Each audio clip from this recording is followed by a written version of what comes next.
Hey everybody, and welcome to Q&A Wednesday, where I answer the questions that you have about your health and fitness goals. Now, really quickly, don't mind the background. I'm working on a new studio. Lots of craziness going on in my life right now, so just trying to get some settling done and figure some things out, but there will be. It's coming.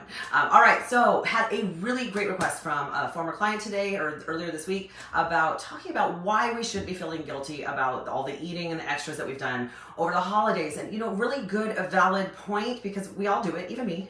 I'm not immune to some of the holiday eating. And so why is it that we shouldn't feel guilty? We're going to talk a little bit about that and a few tips in order to get back on track. Of course, the New Year's coming up, and all of us, we have new goals at the new year. And, it's great, but really, if I could please request that you find one goal that you can work on, because it's year round, and it's something that will get you to, not only get you wherever you want to be, but it will keep you going and keep you in a healthy way, right?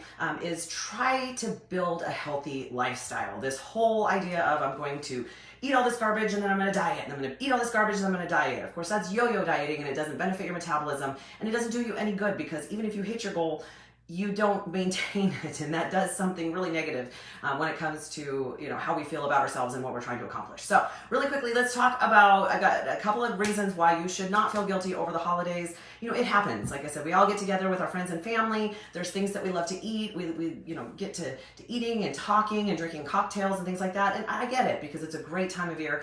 I was talking to a friend the other day. I said, this is the only time of year that even remotely as an adult feels like magic. And I kind of miss that in our lives, right? As kids, it was so amazing and magical. And that's the one thing, as we learn about life and everything going on, that we miss. So as well as I love the holidays. So really quickly, let's talk about why you should not feel guilty. Number one, there is absolutely zero benefit to feeling guilty, because that does something to our head, right? We start to go, okay, well, I'm a bad person. You are not, listen, eating unhealthy food does not make you a bad person. I don't know where that came from. We need to get over that.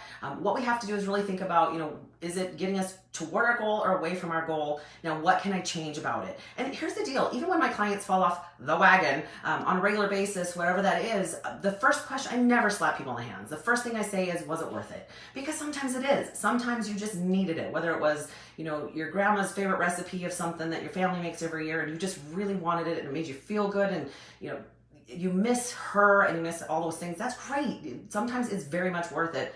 Sometimes it's not. Now, if you needed some tips on how to get past the holidays in a healthier way, you can actually find the Facebook Live I did a couple weeks ago about how to get through the holidays without going crazy. Because again, you can do it in a way that doesn't damage your goals and doesn't take you so far off track that you feel like you're starting over. Namely, pick and choose a few things that you want to have, or a few parties that you're going to attend, when you're going to have some extras and when you're not. Right? There's some great tips there. But if you pass that and you know that you've done a little bit of damage, it's okay, because you can always get back on track. Right? Number two, realize that if you're stepping on the scale and you're freaking out, remember that when you eat more carbs, you're going to retain more water. You cannot gain 5 pounds of fat overnight. It just does not happen. Well, it could, but there's some very specific things that have to happen, and that only usually happens with more obese people, where they're storing everything they eat. But for the average person, you're weighing more because you're retaining more water. Remember that 1 gallon of water weighs 8 pounds. So if you've had some extra carbs and your body is retaining more water, you're going to step on the scale, you're going to be up a little bit. So you give yourself a couple of days, you can flush it out, get back to where you were. You're not going to gain all that weight overnight. It's just not going to happen, okay? The weight, yes. The fat, no. So it's okay. All right, number 3.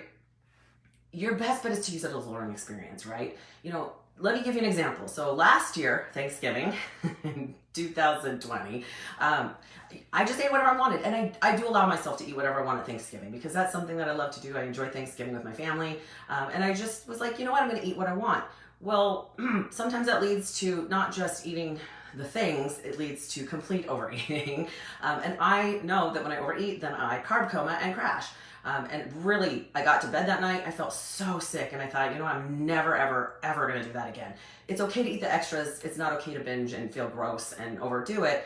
And I promised myself I would never do that again. And this year I had literally no problem with Thanksgiving, because I don't want to feel like that. So if you can learn from those experiences, do you have triggers that are making you overeat? Did you give yourself too much permission to have drinks at every holiday party you went to? What can you learn for next year that you learned, from what happened this year? There's nothing wrong with that, right? That's why we fail, so we can learn from that. So again, it's not a bad situation, you can get past it. Now, here's a few tips in order to get back on track, and a couple of notes. You know, one of the things that I wanted to think about, hi, Olivia, I missed you too, girl. Some of the things, I do allow myself some extra things over the holidays, and the reasons are, again, I enjoy traditions. You know, I like making the things that I always make. I always make almond roca, pumpkin bread, and some other stuff. And so I really enjoy that. My ring light's being super weird, and it's time to buy a new one. And it's being super weird. So, so I like the tradition. So if I make some extra stuff, and I love to bake. I love to bake, right? So I mostly give it away, but I do love to bake. So I enjoy that part of it. I'm okay with a little bit of fluff through the winter. I am. Number one, I get cold super easy. I don't love that. So it's okay to put a little bit of fat back on. Plus, it tends to allow me to lift a little bit heavier over those few days that, you know, I'm eating a little bit more. So there's nothing wrong with that. I always tell people, you know, use carbs for good, not evil. Lift heavier on the days after you've eaten some of that stuff. Again, I got a few caveats on that, but Olivia says she felt like crap this year because she fell off the way. You know, we all do it. So don't think that I'm immune. I still eat my feelings. I do. It's been a particularly rough year, so it's okay. We all do that. The other reason why I'm okay, you know, eating a little more over the holidays is I know I can take it back off. I've done it before.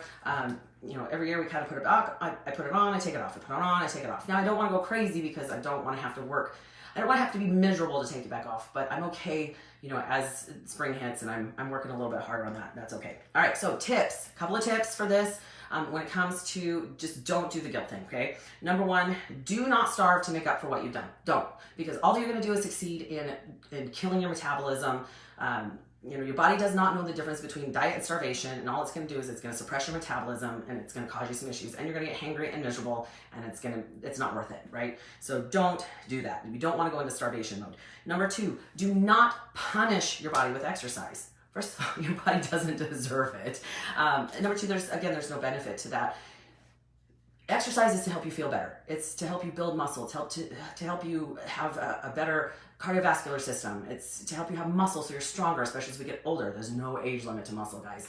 So again, exercise is not, you don't punish your body. That's not what it's for. However, again, I do use those extra carbs and the extra food and the extra calories to actually lift heavier. So that allows me to have some heavier lifts, and I love it when I do that because I feel great. I'm like, I want to lift heavy, right? It's great therapy to go to the gym, especially this year. Number three, I just said, use those extra carbs for extra heavy workouts.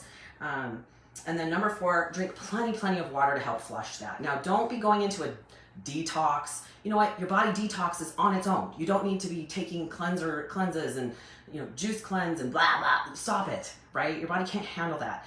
You do want to give your liver and your kidneys a break.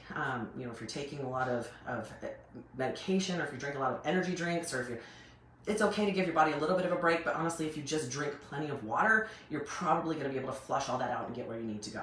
So hopefully that helps. Tips in order to not feel guilty. You guys, again, I know we all do it. We all go through a guilt cycle. We all go through a motivational cycle as well. And I'll talk about that again here in the next few weeks, because sometimes we hit that. Yeah, I do that myself. So have an incredible New Year. Happy New Year, everybody. Praying that 2022 is going to be a much better year.